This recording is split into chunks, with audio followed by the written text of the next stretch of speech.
Welcome to all on my YouTube channel. आज हम जो टॉपिक करने वाले हैं gender schema theory, BEd first year paper gender school and society के अंदर इम्पोर्टेंट क्वेश्चन है।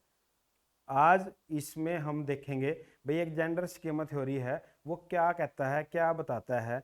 उससे पहले जैसे हमारा ये आज का टॉपिक रहने वाला है, तो अभी हम इसमें देखने वाले हैं, यहाँ हम थोड़ा वर्क करेंगे ताकि हमें वो जो अपनी थ्योरी है वो पूरी तरह से समझ में आ जाए। ठीक है, उससे पहले यहाँ देखिए,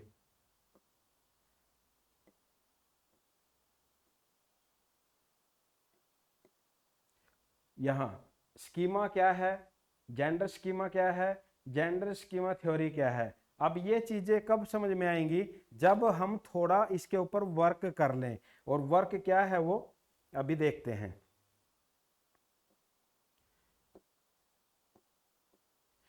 सबसे पहले हमने ये समझना भाई स्कीमा क्या है, और उसके अंदर देखिए जैसे बच्चे पढ़ते हैं, ठीक है, बच्चे पढ़ते हैं, वो मदद करना, मतलब जब बच्चे पढ़ते हैं ना, छोटे छोटे से बच्चे होते हैं, तो वो क्या कहते हैं, मैं बड़ा हो गया परिवार की मदद करूंगा। परिवार मदद, वो कहते हैं खूब पैसा कमाऊंगा। ठीक है, खूब पैसा कमाऊंगा।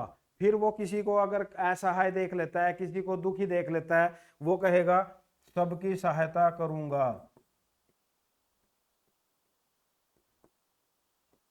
यानी जब बच्चा छोटा होता है तो वो ऐसी ऐसी बातें बताता है, मैं ये करूंगा, मैं वो करूंगा, मैं उसकी सहायता करूंगा, मैं परिवार में सबके लिए करूंगा। माँ बोलती है, माँ को कहता है, पापा बोलता है, पापा को कहता है, दादा को कहता है मैं सबकी सेवा करूंगा। ठीक है, सहायता करूंगा, सेवा करूंगा। अब ये तो है जब बच्चा पढ़ता है या बच्चे पढ़ते हैं, उस टाइम पे वो ऐसी बात बोलते हैं। अब वो बच्चे क्या करते हैं, जब जैसे बड़े होते हैं, जैसे बड़े हो जाते हैं, अब बच्चे बड़े होने के बाद क्या करते हैं, अब इनमें से वो अपने आप को यथार्थवादी बना लेते हैं। यथार्थवादी, यथार्थवादी का मतलब होता है अब वो बच्चे इनमें से अपने लिए ही करना पसंद करते हैं, अपने लिए। जैसे फॉर एग्जाम्पल, एक छोटा सा एग्जाम्पल और समझो, भाई एक बच्चा घर में है और परिवार वाले कहते हैं मैं इसको ना विदेश भेजूंगा, फॉरेन भेजूंगा। अब वो बच्चा क्या कहता है, मैं विदेश में जाऊंगा ना, खूब पैसा कमाऊंगा, खूब पैसा कमाऊंगा। लेकिन जैसे ही वो बच्चा वहां विदेश में चला जाता है, वहां की आबो हवा में वो रहना शुरू कर देता है, तो वो परिवार वालों को धीरे धीरे धीरे धीरे भूलना शुरू कर देता है। अब जो परिवार वाले कह रहे थे बच्चे को विदेश भेजेगा, ये पैसा कमाएगा, मदद करेगा, हमारे बुढ़ापे में सेवा करेगा, वो बच्चा अपने आप को विदेश में जाके सेटल कर लेता है और वहां वो यथार्थवादी हो जाता है, मतलब अपने तक सीमित हो जाता है। ठीक है, एक तो अब आपने ये समझ में आया। उसके बाद सेकंड और देखो, ताकि आपको पूरी थ्योरी समझ में आ जाए। अब सेकंड क्या कहता है, जब बच्चे क्या करते हैं, जब बच्चे अपने सेक्स के बारे में, सेक्स मीन्स लिंग के बारे में सोचना शुरू कर देते हैं, सोचना शुरू कर देते हैं, तो वहां वो होती है उनकी स्कीमा। ठीक है, स्कीमा मीन्स भाई उनके माइंड के अंदर, अरे एक छोटा सा बच्चा है, अभी उसको ये नहीं पता भाई लड़का या लड़की, और वो अभी मैं ये करूंगा, चाहे लड़की है ना वो भी ये करती है, मैं बड़ा होके ये कर दूंगा, मतलब वो भी कर दूंगा, कर दूंगी नहीं। लेकिन जैसे जैसे फिर वो बड़े होते हैं, फिर वो जेंडर स्कीमा में आ जाते हैं। जेंडर स्कीमा में, जेंडर स्कीमा का मतलब होता है कि अपने लिंग से संबंधित जानकारी जुटाना। अब वो अपने लिंग से संबंधित, मान लो लड़का है तो लड़के से संबंधित, और लड़की है तो लड़की से संबंधित जानकारियां जुटाते हैं। ठीक है, इंफॉर्मेशन कलेक्ट करते हैं। और लिंग स्कीमा बच्चों की वरीयता, अब जैसे मान लो जो जेंडर स्कीमा होती है ना, इसके अंदर क्या होता है, जो टॉयज बच्चों के होते हैं वो भी अलग अलग होते हैं। छोटा बच्चा होगा सेम हो सकते हैं, लेकिन जैसे थोड़े थोड़े बड़े होते चले जाते हैं ना, उनके जो टॉयज हैं, जो खिलौने हैं, उनमें भी वरीयता आ जाती है, वो भी डिफरेंट होते हैं, लड़कों के लिए अलग और लड़कियों के लिए अलग। साथी की पसंद, जो मान लो उनका साथी होता है, जो फ्रेंड होता है, मतलब उसकी जो पसंद। अब स्टार्टिंग में हमारे सारे दोस्त, लेकिन लास्ट में कितने, वो बात है भाई जो साथी की पसंद। अब वो साथी को पसंद करना शुरू कर देते हैं, भाई कौन सा मेरा ज्यादा नजदीकी फ्रेंड है, वो पसंद करना शुरू कर देते हैं। उसके बाद मार्गदर्शन करना, ये आता है यहाँ पे। भाई जब बच्चा शुरू में लिंग से संबंधित जानकारी जुटाने की कोशिश करता है, और जब उसके टॉयज या उसकी जेंडर से संबंधित जानकारी उसके पास में कलेक्ट करनी हो जाती है, मतलब शुरू हो जाता है, तो वो जेंडर स्कीमा के अंदर आ जाता है। अब इसमें क्या आता है भाई, इन सभी पर विचार करना, और जेंडर स्कीमा जो थ्योरी होती है वो हमें यही बताती है। अब इसमें क्या है, एक एग्जांपल आपको मैं दे के बता रहा हूं भाई। एग्जांपल में क्या होता है, जैसे एक महिला है, अब मान लो एक लड़की है, लड़की लगाओ या महिला, ठीक है, महिला। अब उसको क्या माना जाता है भाई, घर पर रहेगी, काम करेगी, यानी जो घर का काम है वो करेगी, वो नाजुक है, नाजुक मीन्स कमजोर मानते हैं। अब ये एक मान लो थ्योरी है एक परिवार के अंदर, जिस परिवार के अंदर सख्त रूल माने जाते हैं, और जो लड़का है या पुरुष वो हार्ड वर्क करेगा, ठीक है, कठिन काम हार्ड वर्क करेगा, या घर से बाहर के काम करेगा, घर से बाहर के काम करेगा, और लड़की को घर पे काम करना है, घर के काम करना है, ये बाहर के काम करेगा। तो ये थ्योरी, ये मतलब जो सिस्टम बनाया है किसने, एक परिवार के अंदर तो ये चलता है। अब दूसरे परिवार के अंदर मान लो, अब दूसरे परिवार के अंदर क्या है भाई, लड़का हो या लड़की, लड़का या लड़की दोनों ही बाहर भी काम करेंगे और घर भी काम करेंगे, यानी लड़की भी बाहर जा सकती है और घर के काम भी कर सकती है। तो जिस परिवार के अंदर ये बात आती है, वहां पे क्या है भाई, उनका जो एक वर्किंग है भाई, दोनों वर्किंग है, तो वहां के जो बच्चे होते हैं ना उस परिवार में, जहां पुरुष और स्त्री दोनों मिलकर काम करते हैं, तो वहां का जो बच्चा होता है, यानी जो वहां के बच्चे होते हैं, उनका भी जो जेंडर स्कीमा है वो उन्हीं की तरह बनता है, उन्हीं की तरह है, जैसा परिवार के अंदर वातावरण मिलेगा उन्हीं की तरह।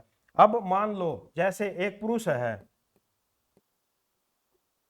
थ्योरी आपको बिल्कुल समझ में आ जाएगी अगर आप एग्जांपल समझ लेते हो। एक पुरुष है और शादी के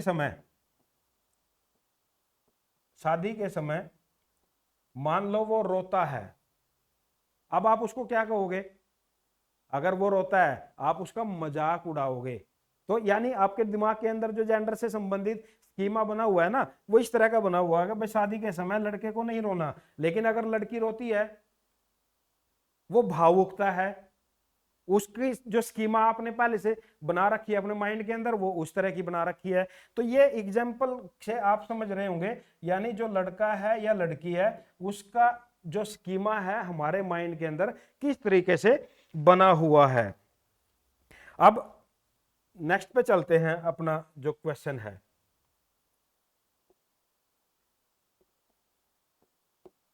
अब इसमें देखते हैं हम भाई एक स्कीमा क्या है। यानी schema in psychology and other social sciences describe a mental concept, मानसिक स्थिति, mental concept. It provides information to an individual about what to expect from diverse experiences and circumstances. जो स्कीमा है वो ये कहता है। और जेंडर स्कीमा क्या है, gender schema refers to mental structure that organize incoming information according to gender categories and in turn lead people to perceive the world in terms of gender। ये जेंडर स्कीमा कह रहा है। अब gender schema theory क्या कहती है, gender schema theory was formally introduced by Sandra Bem 1981 as a cognitive theory, संज्ञानात्मक theory, संज्ञानात्मक सिद्धांत, to explain how individuals become gendered in society. यानी ये थ्योरी कहती है भाई कैसे जो हाउ इंडिविजुअल यानी जो व्यक्तिगत है मतलब वो कैसे जेंडर्ड का रूप धारण कर लेते हैं समाज के अंदर, and how sex linked characteristics are maintained and transmitted to other members of a culture. यानी जो हमारी संस्कृति होती है उस संस्कृति के भी हमारे ऊपर कहीं ना कहीं प्रभाव पड़ते हैं और वो जेंडर स्कीमा बनाने में हमारी मदद करता है। Byrne asserted that children lead about male and female roles from the culture in which they live and which is stored in their schemata. According to gender schema theory, individuals tend to pay more attention to information relevant to their own gender and they store information in memory. यानी अपने gender से संबंधित information को collect करना और अपनी memory के अंदर उसको फिट कर लेना, ये थ्योरी कहती है सैंड्रा बेम की।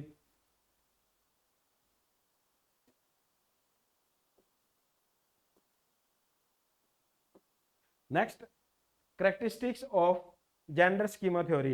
It is used by cognitive psychologist and linguist. All knowledge is organised into units. यानी जो भी हमारी नॉलेज होती है, जो हमारा ज्ञान होता है, वो हमारी मेमोरी के अंदर यूनिट्स में फिट हो जाता है। Knowledge is based on distinctive experiences of a situation और event.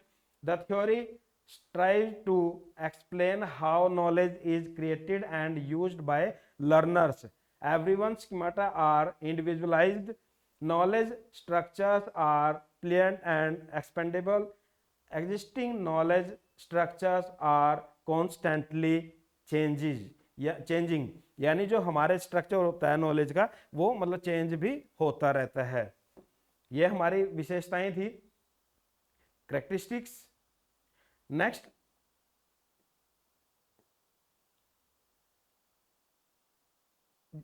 Types of gender schema theory classified into 3 types. एक तो लिंग्विस्ट स्कीमा। लिंग्विस्टिक स्कीमा का मतलब होता है भाषा से संबंधित। आज हम मान लो कोई भी भाषा बोलते हैं, उसके जो चिन्ह होते हैं, उसके जो अल्फाबेट्स हैं वो हमारे माइंड के अंदर हैं, ठीक है। तो एक तो हमारा है लिंग्विस्टिक भाषा से संबंधित, एक कंटेंट स्कीमा थ्योरी विषय सामग्री होती है, और एक होती है हमारी फॉर्मल स्कीमा। तो ये हमारे 3 प्रकार हैं जेंडर स्कीमा थ्योरी के। Next, gender categories. अब Bem's theory suggest that people fall into one of 4 gender categories. यानी जो हमारी कैटेगरी बनाई हुई है ना, ये 4 हैं अकॉर्डिंग टू सैंड्रा बेम। अब वो जो 4 थ्योरी हैं वो क्या है, 4 जो कैटेगरीज हैं वो क्या है। Sex type individuals identified with the gender that corresponds to their physical sex. These individuals process and integrate information according to their schema for their gender. Cross-sex typed individuals process and integrate information according to their schema for opposite sex. यानी यहाँ तो cross sex की बात हुई है। एक होता है नॉर्मल सेक्स टाइप इंडिविजुअल्स, एक क्रॉस सेक्स यानी यहाँ पे अगर लड़का है तो वो लड़का लड़के से संबंधित नॉलेज, लड़की है तो लड़की से संबंधित नॉलेज गेन करेगा या इंफॉर्मेशन को कलेक्ट करेगा। अगर लड़का है लड़का से संबंधित, लड़की है तो लड़की से संबंधित इंफॉर्मेशन को कलेक्ट करता है, गेन करता है। दूसरा क्रॉस सेक्स। क्रॉस सेक्स का मतलब होता है कि अगर लड़का है तो वो लड़की से संबंधित इंफॉर्मेशन ले रहा है, और जो लड़की है वो लड़के से संबंधित इंफॉर्मेशन को ले रहा है। नेक्स्ट,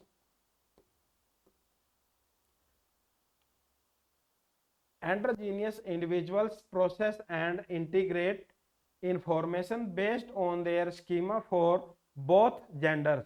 फिर यहाँ पे क्या है, बोथ जेंडर, दोनों जेंडर की इंफॉर्मेशन को कलेक्ट किया जा रहा है।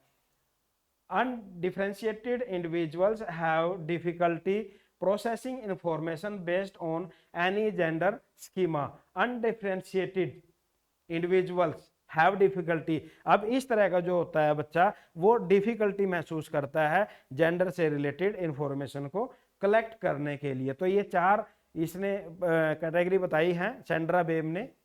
नेक्स्ट, एजुकेशन के अंदर GST, GST means gender schema theory in education. According to this, once children identify themselves as a girl or boy, they selectively attend to and remember on sex relevant information and are motivated to use this information to shape their own behavior।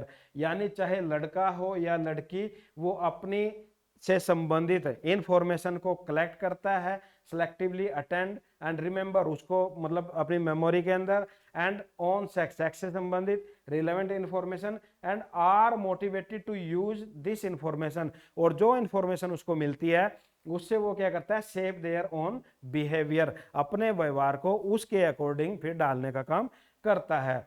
Gender schema theory addresses the ways in which children represent and process gender related knowledge। GST explains how gender development occurs। GST emphasizes the child as an active processor of information।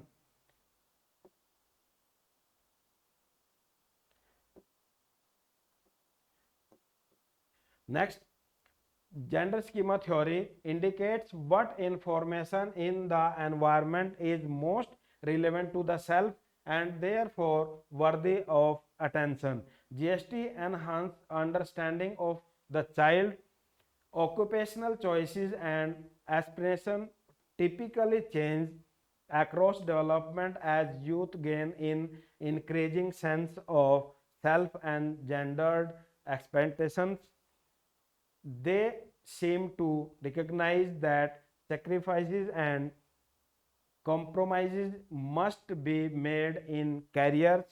People learn about the culture norms regarding gender roles from various social agents including family। हमारे जो social agents होते हैं, family members, teachers, peers and the media। A teen grow older and become more realistic। They report fewer goals to be very important। Next, अब जो भी theory होती है ना, उसकी अगर कुछ स्ट्रेंथ्स हैं, मतलब कुछ उसकी उसके अंदर कुछ अच्छाइयाँ हैं, तो उसमें कुछ ना कुछ कमी भी रह जाती है। तो यहाँ पे क्या है, वीकनेसेस ऑफ जीएसटी, यानी जो हमारी जेंडर स्कीमा थ्योरी है उसके अंदर क्या कमी रह गई। The theory fails to account for the ways biology और social interactions impact gender development. अब ये क्या कहता है भाई, जो हमारा समाज है ना उसका प्रभाव तो जरूर पड़ता है, लेकिन बायोलॉजिकल भी प्रभाव पड़ सकता है। Gender of content, gender of gender schema, the content of gender schema remains unclear. It indicates only process. ये तो केवल प्रोसेस को बता रहा है। जेंडर स्कीमा में not match the behaviour one exhibits. यानी ये हमारी जो थ्योरी है ये कहलाती है। वीडियो अगर आपको पसंद आई है तो चैनल को सब्सक्राइब कर देना, लाइक कर देना। Thank you.